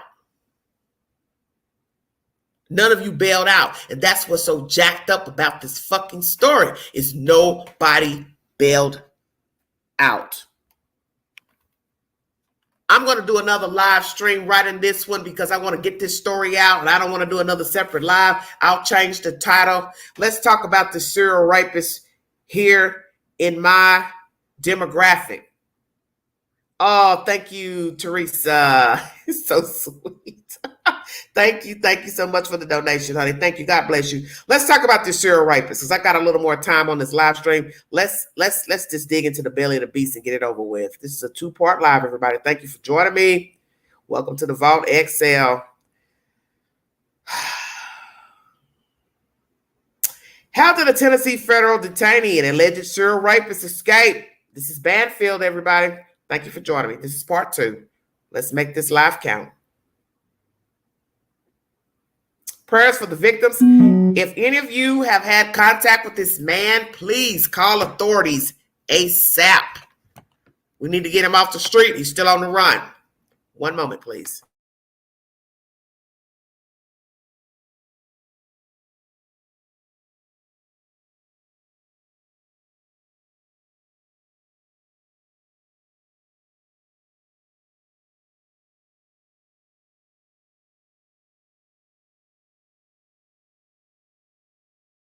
About the mechanics of all of this, because I don't even know if I've checked all the boxes yet, but we've got a camera not working. We have 2 human assets who somehow don't notice when one of only 2 inmates breaks out a window of a van and gets out of a lot of restraints.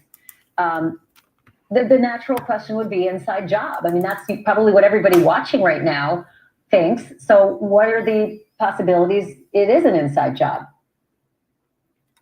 Well, that's certainly a question that you have to ask. You know, was it, or was there some major negligence on part of the transport officers? Very questionable. If the whole circumstances of not arriving at the federal courthouse to our office with this inmate not being there, there's just so many questions. So how much of the investigation right now is, I mean, the acute aspect of this story is that he's out there and he's, a rapist, an alleged rapist on videotape, or his own camera apparently recording 50 times over. What is the priority here? Catch him and then deal with the massive lapses in moronic behavior of the jailers? Or is it a bifurcated process? Both of them are top priority. Well, they're basically both top priority, but really number one is catching Sean Williams and getting him back into custody so that he can face all of these numerous charges that he has pending. That's really number one. But, parallel to that, at the same time, there's this other investigation into the how aspect of this whole escape. Yeah, I'll say. Well, okay, so the other thing is that he showed up at a home to use the phone. Are you at liberty to tell me a little more about that? Like, is this someone who had no idea and he was long gone before they realized who he was? Or what were the circumstances of that? Basically, that's correct. This happened about an hour after the escape, after the arrival at the courthouse, and it was realized that Sean Williams was missing from the van.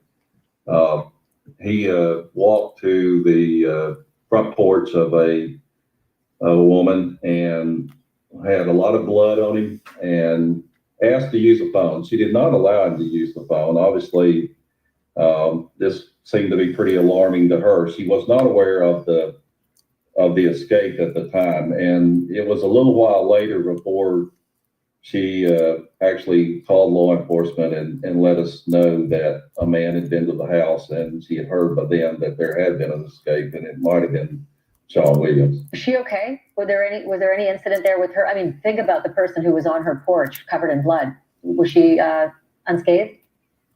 She was unscathed. Nothing happened. Fortunately, he didn't do anything to her. He moved on. But he was a pretty bloodied up guy, according to her. So obviously, he had some likely injuries from his leap through the window of the van. I'll bet. I can't thank you enough. I'm about to give out the information about this, but before I do that, Marshall, I'd just like to ask about the reward. It's only $7,500, which, there have been all sorts of cases that have been a lot more than that. Is that going to go up soon? I would expect that there's a very real possibility that the reward will go up in the near future. U.S. Marshal David Jolly, thank you so much. Find him, please. Help. All right, I want to give you a recap of what's going on here in East Tennessee. The U.S. Marshals Service continues an active investigation into escaped federal detainee Sean Williams' whereabouts and has been disseminating wanted posters of the former Tennessee businessman who's now been at large for 20 plus days. U.S. Marshal for the Eastern District of Tennessee, David Jolly, joins Banfield exclusively to discuss the case. Sean Williams is a Caucasian male. He's a businessman. He owns properties. I believe he owns rental properties. He has been accused of date rape plus in the high numbers, 50 plus. Also, child assault of children. The information is posted to my community board. Let's hear from the latest victim. Number one, how long has he been doing this? How many children has he assaulted? Why hasn't anybody gone to authorities? If they did, what happened? Why is he walking free? You're about to hear some very disturbing content. News Nation is the source. This SOB called the victim, obviously while on the run, to explain what he said happened on this fateful night where she jumped, fell, and was pushed off a 5-floor balcony of an apartment. Thank you for joining me. Lord have mercy. Prayers for her recovery. And prayers for any victims, women and females. Girl children, excuse me. Because he has done this, obviously, 50 plus times.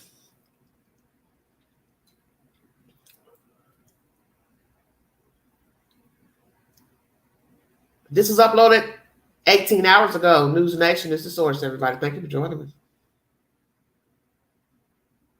2-part live. 5-story fall victim says Tennessee escapee drugged, pushed her. Is she telling the truth? What happened to this lady? I guess all my bones that I just told you that broke, they stuck out of my body, and they had to fix all those and put them back, so. Yeah, I remember running down there, and, we were at maybe 3 minutes when we came in the door. What's the guy's name? He walked around to the kitchen, and I walked over and started rolling a cigarette. That's the first thing I do when I get in there. And then we walked over and sat in the window, and as soon as I looked up, I was going to say, "Hey, go." I don't, normally let people sit in the window. Yeah. And I didn't even get the word, "Hey," say, "Hey, don't." And man, it haunts me every day, like the look on your face. And then I ran over there to try to grab your arm because it was kind of sliding down the frame as you were going back. And it's like I got probably 2 feet from you, and then your hand let go. And it was just that sound. It was just horrible, man. Just knowing what that was. You just hit the ground. I couldn't really relate to it. Michaela, do you believe anything that he said in that phone call? No. Do you think he pushed you out the window? Possibly, yeah. How else do you think you would have ended up out a 5-story window? I don't. Do you think, well, you do. I mean, as I understand, you believe that he drugged you and may have tried to assault you. Do you have any recollection of anything else that happened before you went out that window? Last thing I remember was being in the garage and swinging on his swing and him putting his hands like this and pushing me in a circle 3 times. And I woke up in the hospital. Wow. And so no recollection of what led up to being in the 5th-story apartment and going out the window? They state that we were going to get free drinks, but I had drinks that were being ordered for me and him with my debit card back where I was at, and he was supposed to come back there with me. When you were brought to the hospital, I'm not going to ask if you remember. I can't imagine you can remember much, but did you ever find out if the police tested you for date rape drugs? They did not. They did not. No, Did they not test at all. for any drugs at all? They had ketamine come back, but I did find a report that the state's EMT gave me that, which that is also a date rape drug. So I had to make sure, I guess, finding who gave it to me. And then Now, she mentioned some drug here, starts with a C. I couldn't really hear what she was saying. She said the EMT gave her that drug, and it's a date rape drug. So what the hell is going on here? What type of drug? Why would the EMTs give you an alleged date rape drug? Was it a drug to wake you up? This don't make no sense. Let's repeat that because I'm utterly and they confused. did. Did you ever find out if the police tested you for date rape drugs?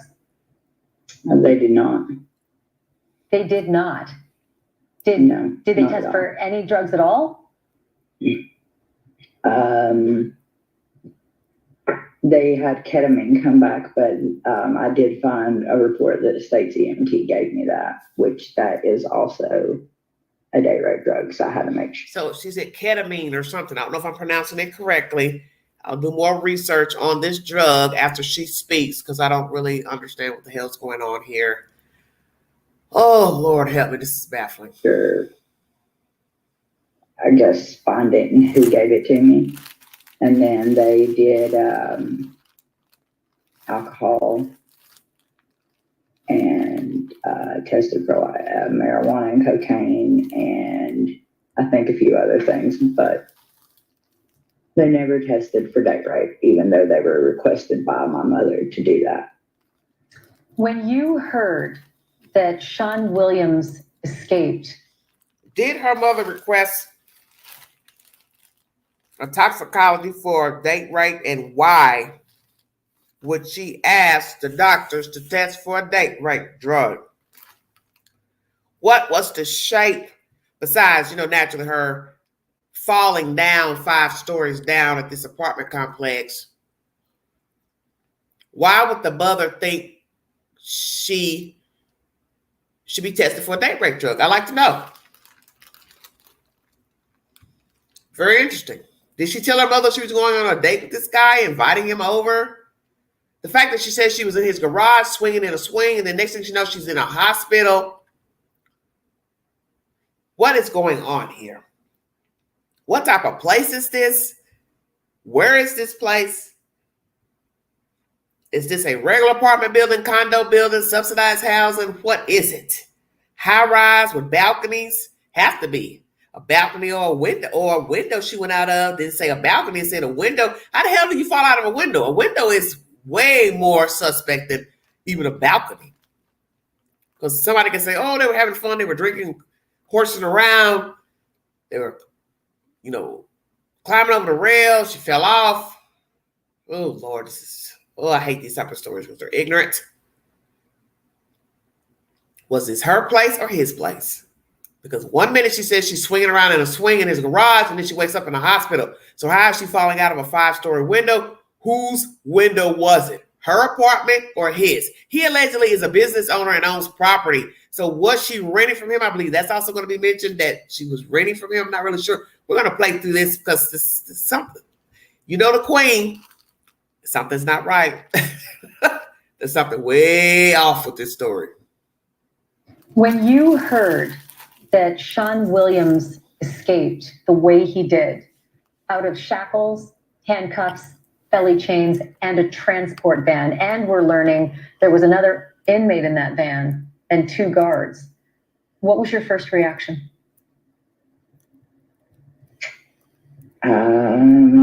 He had help. You think he had help inside or outside? Both. So inside help to make it out and outside help to stay on the run? There you go. How? Why would someone, what would be in it for anyone to help a guy like this? Let me interject because the queen commented below this video. That Phil, why are you asking these stupid ass questions? Come on now. Stop it. What would it be in for somebody to help them? People help fugitives every day, Banfield. You know this. Why are you asking her these questions? Why? How the hell does she know? We don't even know if she really knows this guy or not. She doesn't even remember what happened allegedly. So how the hell would she know what happened in the damn transport van? Well, let the queen enlighten everybody in the chat. Allegedly, there are 2 inmates riding the van to court. It pulls up in a portico to drop off the inmates. Oops, voila, there's only one. We find out Billy Bob here has jumped out of the van through a window. Everybody's jumping out of windows lately. And he is still on the run 3 weeks later. So did the guard call in this call that he jumped out of the van, or he played dumb when he got to the court? Oh my gosh, I'm missing an inmate. Was this planned before court? What is the truth? Right here in the Queen's backyard, East Tennessee. I think I saw this story in the news break, but I didn't open it up because I don't open up every story because, I pick and choose which stories I want to bring to you guys. But I was up this morning, getting ready for work, and I listened to, YouTube when I'm getting ready for work, and I thought, oh, interesting story. I'm going to bring this to the chat. Oh, how long has she known him? Where did she meet him? Was she living in one of his properties, renting one of his properties? What is this man worth? Is he married? Has children? We now hear 50 plus assaults of women and children. We are not talking about a very dirty bird. He went to somebody's house after this escape, an elderly woman's house, I believe, to use her phone. She didn't oblige him. He was bloody, and I guess she said, hell no. But guess what? Did she answer the door without asking who is it? Because guess what? Did she talk to him at the door or through the door? Because when you live in small town America, people have a habit of opening the damn door. And what if she opened the door and he could have just pushed his way in, assaulted her, stole her car, money, whatever. So where did he go after this lady opened the door? Because once she got wind of him being on the run and this escape, she called the local authorities to let him know he had been to her house asking to use her phone. To help a guy like this. All I can think is maybe lots of money, because I couldn't tell you why anybody would want to help him. I wouldn't. And did he have a lot of money?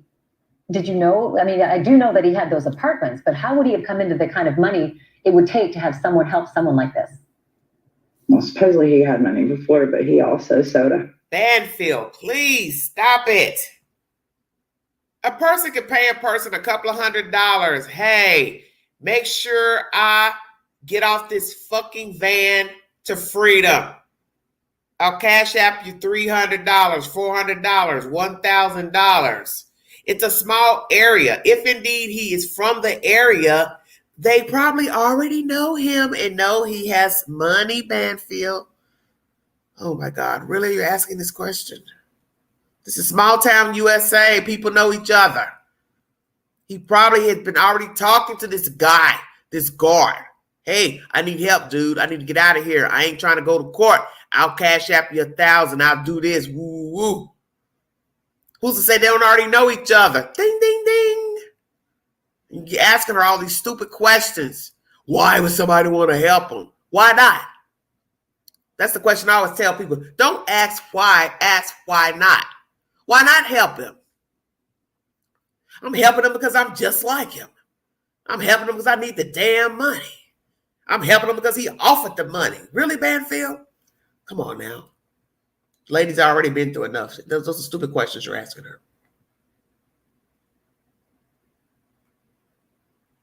Well, supposedly he had money before, but he also sold a house in North Carolina. He traded, sold, and done all kinds of things before he went on the run the last time.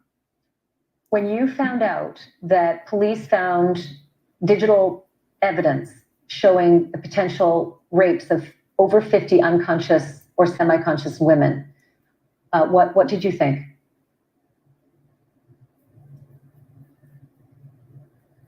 I was disgusted, kind of like I am now. But that's what's crazy is that Marshall had made a comment that the camera in the van wasn't working. The statement was that the camera in his apartment wasn't working that night either. But all those other times were on his surveillance, which is, number one, disgusting because gosh knows how long it goes back. Let's hear that again. Michaela, for your... Well, supposedly he had money before, but he also sold a house in North Carolina. He traded, sold, and done all kinds of things before he went on the run the last time. When you found out that police found digital evidence showing the potential rapes of over 50 unconscious or semi-conscious women, what did you think?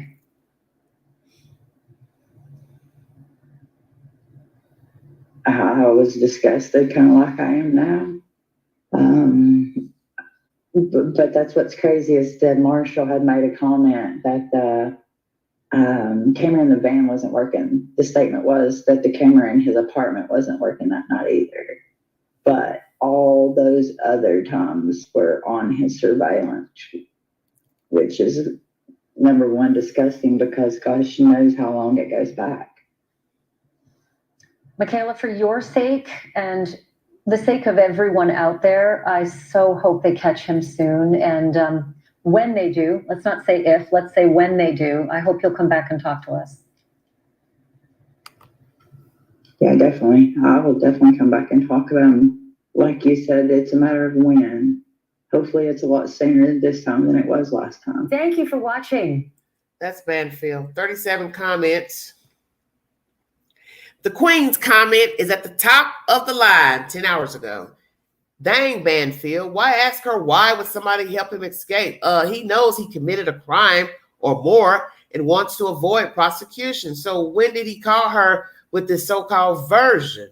Scared to death of going to jail is why. Too brazen. Mean emoji. As for someone helping inside or outside, how would she know? Let's be frank. Others help fugitives every day, knowing it is wrong and also aid in crimes. I need to redo that. But anyway, that's the Queen's comment under this video. Somebody said she's choosing her words so carefully, and I don't blame her. He's out there and she's terrified as F.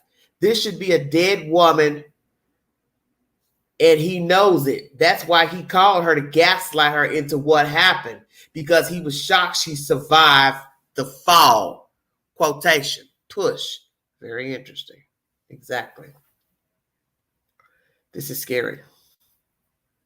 I hope she's getting the therapy she needs, but also surrounded by a safety net of close family, friends, and protection. Somebody says, wow, sounds like there is a whole lot more to this story. I agree with that. 2 replies.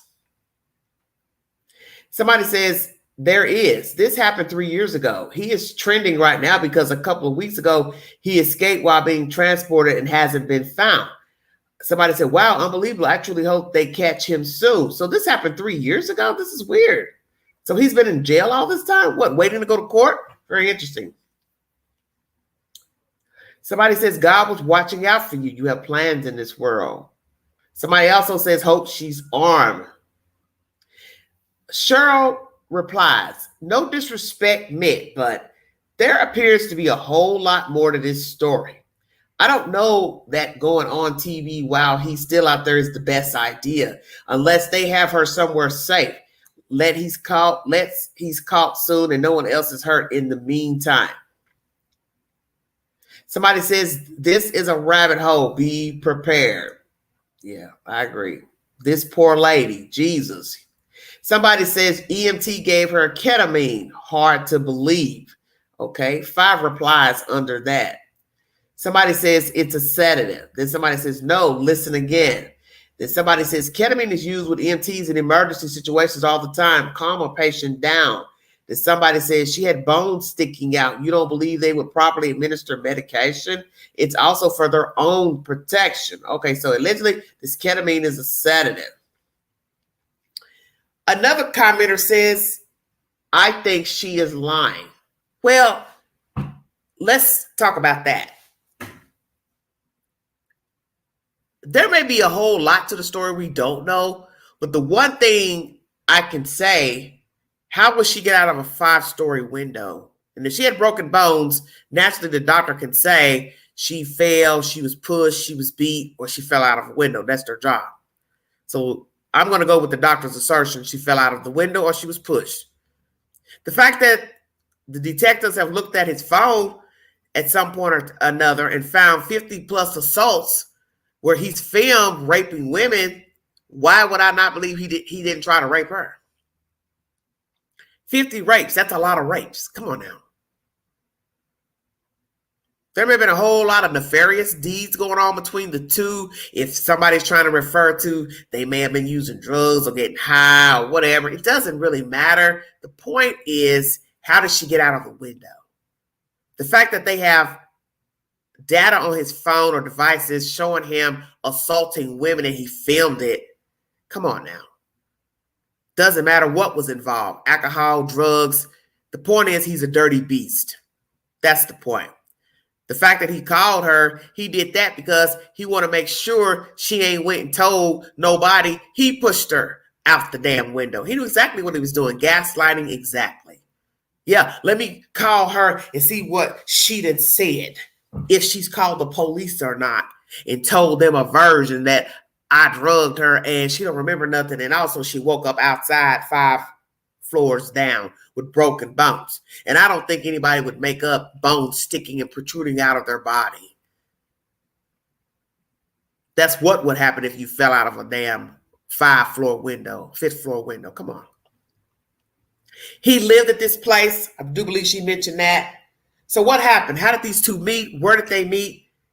How did she get there? Did he pick her up? She drove her car. She walked there. What happened?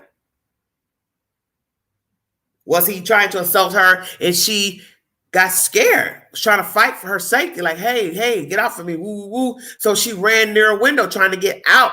And so he pushed her out. Or she was trying to get out. Who's to say she didn't jump out? She doesn't remember anything. She could have jumped out the window. People jump out of windows all the time. Balconies to try to get to safety.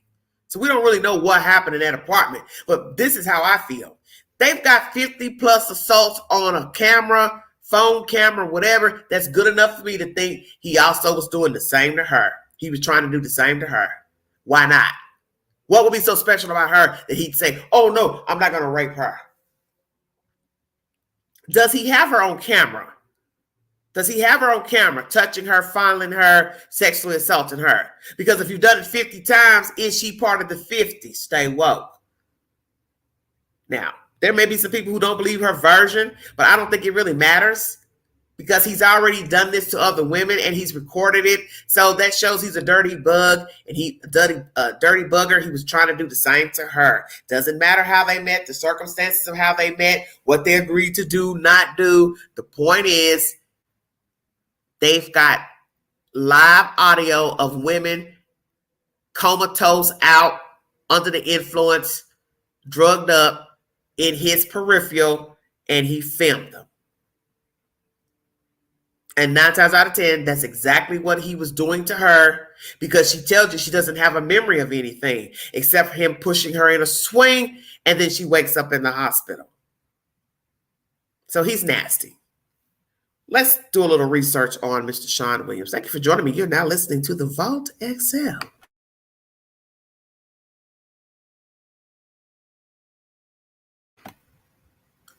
All right, everybody. Let's see what is the 411 on this fella. And where is he? Prayers to anybody that comes in contact with him. God, please do not let him in your house or your car.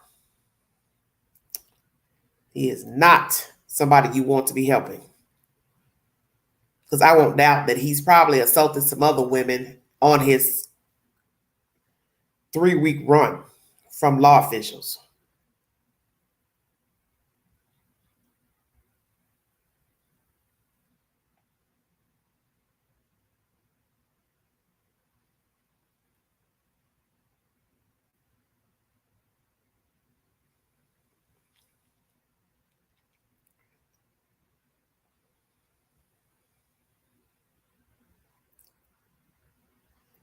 Okay.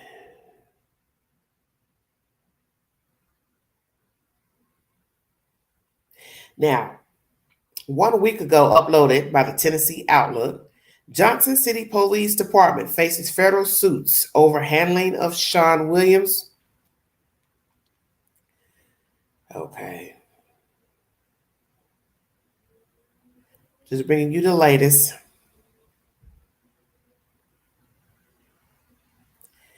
Going to bring you something uploaded 13 hours ago. Sentinel Echo is the source.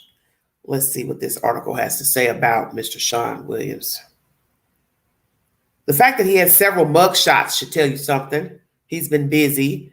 Hair, curly hair. Last one is more of a buzz haircut. Smirking in the picture. This man is sick. Sean Williams escaped from a Laurel County Correctional Center van en route to a federal court appearance in Tennessee. And also, they show him in the jail where he's wearing glasses, brown jumpsuit with an undershirt underneath. A federal prisoner who escaped custody of Laurel County Correctional Center guards during a transport to Greenville, Tennessee last month remains on the loose 3 weeks after his escape. Sean Williams, 51, had been housed in the Lilly facility since July 31st and was being transported to U.S. District Court in Greenville for a court hearing. Williams reportedly managed to release himself from the handcuffs and shackles and kicked out the back window of the van and escaped. Laurel County Jailer Jamie Mosley, law enforcement, and U.S. Marshals from the Greenville area conducted a search for Williams, but were unsuccessful in locating him. So this Laurel County Jailer, Jamie Mosley, was the one who, I guess, was transporting him. Then it says law enforcement and U.S. Marshals from the Greenville area conducted a search, but couldn't find him. Williams was housed in the Laurel County facility after he attempted to escape from Washington County, Tennessee jail. So now we're talking about two jails where he has been trying to get out and successfully made it out of another county. Washington County, Johnson City sits into Washington County. So he tried to get out of that jail. So obviously they moved him to another facility, which was Laurel County, and that is where he escaped. So we're now talking about two jails. Attempt in Washington County, then moved to Laurel County and escaped. Been in jail since July 31st. He is facing charges of child sexual assault, child pornography production, and drug trafficking, according to information from WJHL TV Channel 11 in Johnson City, Tennessee. A post from the East Tennessee Valley Crime Stopper states that Williams was facing several charges of rape, distribution of meth, and sexual assault of a minor. He is considered dangerous, and law enforcement officials state that anyone seeing Williams should make no effort to confront him, but to contact law enforcement immediately. Williams was last seen wearing light tan jail pants and top. He was one of the two prisoners in the transport van with two Laurel County correctional officers in the front of the van. So now we hear that we have two men in the van, two inmates in the van, and he comes out of his handcuffs, and breaks out the window. I'm assumingly with what? His feet, hands, whatever. The other prisoner reportedly made no effort to escape along with Williams. Let's talk about that guy. Will he be offered anything to say for his version of what he gave, his account? Why didn't he try to run? Maybe he said, the hell with it. I'll just do my time. And I don't know what he was in jail for. Mosley confirmed on Monday that Williams remained on the lam.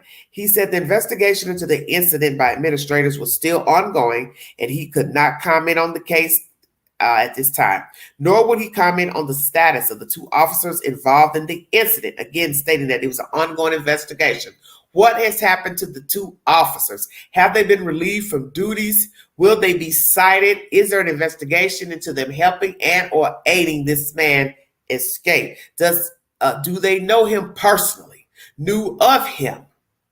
Know of people that he knows, family, friends, children, whatever. David Jolly, U.S. Marshal for the Eastern District of Tennessee, told WHJL, well, it's supposed to be WJHL, TV that he had many questions regarding the incident. Jolly said the transport van arrived at the Greenville courthouse around 8:30 a.m. when the two correctional officers noticed that Williams was not in the van and that the back window had been kicked out. Let's stop right there. I don't even need to go any farther with this story.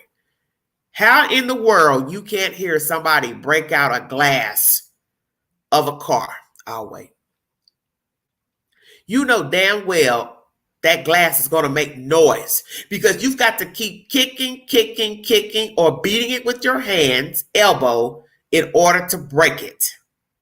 So however he got out of the window, either by arms, wrists, elbows, or feet, it would have made noise.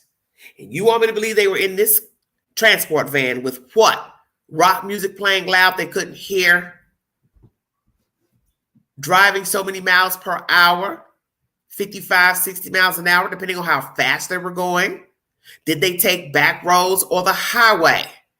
If you're talking about going from county to county, 9 times out of 10, you rode the highway to get him from one county jail to the other. I'm not a fool. And most of the people watching this story know better. You all aided this man to get out because, one, it's going to take a lot of noise to break that glass out. Come on now. We've seen people try to break out windows with tools and they don't get it on the first try. You want us to believe he's that damn strong that he broke out a window with his arm or feet first time hitting it? Hell no. You all are involved in this. That's why they're not commenting on your role in this. Once again, when it arrived to Greenville Courthouse, 2 correctional officers noticed that Williams was not in the van and that the back window had been kicked out. Jolly told Greenville TV reporters that after the escape was realized, law enforcement agencies combed the area but were unsuccessful in locating Williams. As word spread of the escape, there were allegedly several reports of sightings of Williams still wearing the jail outfit but with blood stains on the clothing. And that's where the old lady comes in. After the fact, he went to her house to ask to use the phone, but she did not let him in. Grace of God, he did not hurt or harm that lady. Mosley said that he had not been contacted regarding the future of the federal inmates housed at Laurel County Correctional Center. And yes, that's another question. Who's to say that this won't be a repeat? Are these officers easily bought? What else is going on at this facility? Drugs, drug trafficking, inmates using drugs, getting drugs from the outside, visitors. Naturally, visitors don't have any physical contact now in jails, but are these guards bringing in paraphernalia, phones, so on and so forth? What other improprieties have happened at this jail, Laurel County? We have about 350 to 400 federal prisoners now, and we're supposed to get 20 more on Thursday, he said. We've not heard anything about the federal contracts being suspended or ending regarding this incident. That's another good question. Will the state close this facility down, hire more staff, have a stricter protocol of trafficking people out of the jail via car, van, whichsoever? Are cameras working in the facility?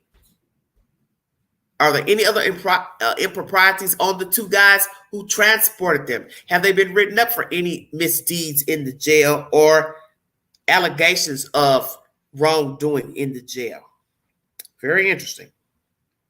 The Laurel County Correctional Center is financially self-sufficient, and although monies received from the state and U.S. Marshal Office must pass through the Laurel County Fiscal Court, the jail operates from fees from state and federal prisoners at no cost to the taxpayers. The taxes are safe and sound, Mosley said. We have no reason to believe that the federal contracts will be ended. Well, let's just say this. Many people in the community and the state are going to say, you all got work to do. That something is not right with the people running the jail. So who's the sheriff? Who's the CEO of whatever? Because this doesn't look good. And you are not going to be able to explain that logically, that this man was able to break a whole window out of a van without the guards not hearing the glass break. You've got to keep hitting or kicking it before it actually breaks. When you look at his mugshot, he is not a big guy. We're not talking about somebody 7'6'5" or whatever, weighing 400 pounds, and they took their damn arm or foot and kicked out the damn glass on try number 1. Stop the bullshit. Just stop the bullshit.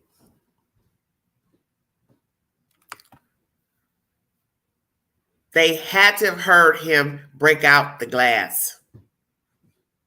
How can you silently break out glass? Let's just say that. Because this is a van window. And we already know that glass in a car, van, truck, SUV, is not lightweight glass. They had to have heard him. And if they heard him banging on the window with his foot, arm, leg, whatsoever, they should have pulled over. That's the bottom line.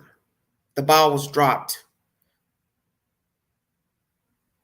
So did he pay these guys to say, I'm going to attempt to break out. I'm going to make it look like I did it all on my own. But where they messed up, if this is a conspiracy, which it sounds like it is, you can't explain logically. You didn't hear him break the glass. Because you want me to sit here and believe that that's plastic on the back of that van?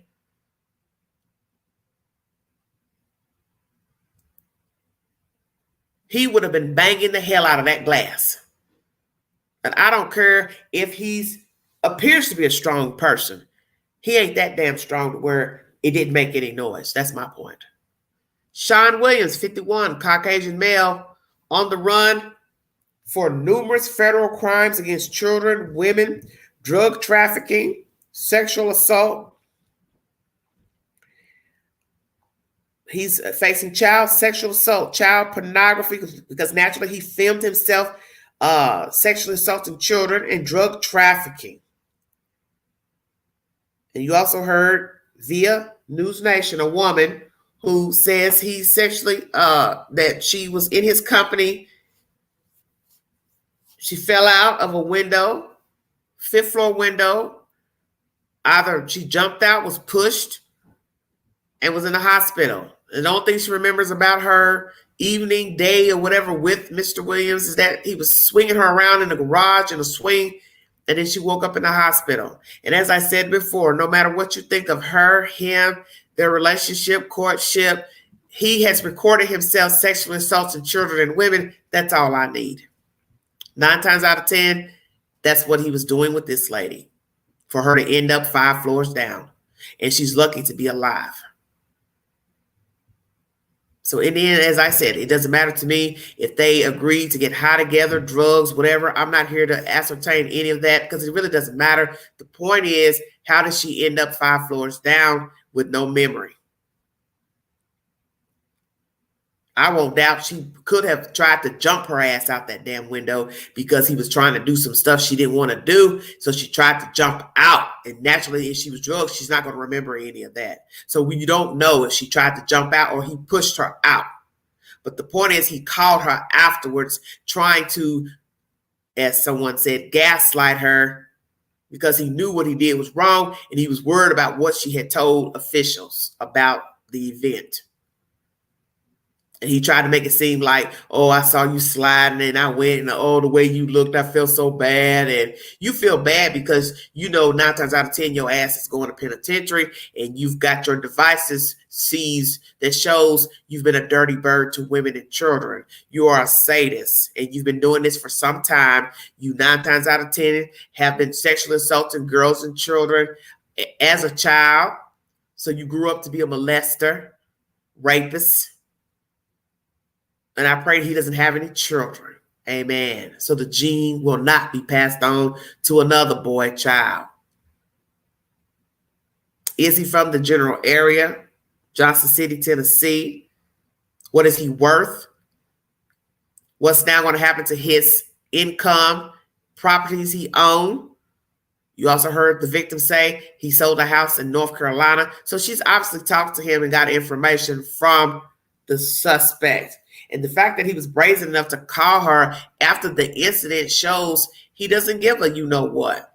He only called her to see what she'd have told the police about their event. If she named him as the person that pushed her out of the window. Sean Williams is dirty. He's been dirty. 51, he's been busy a long time. And I won't doubt that there will be many people that will come forward to say he's touched them inappropriately, nasty comments, sent lewd pictures of himself, porn, all that. And they've probably got all that downloaded, him being on porn sites, date sites, backroom, chat rooms, the deep web. He's probably been a very busy person.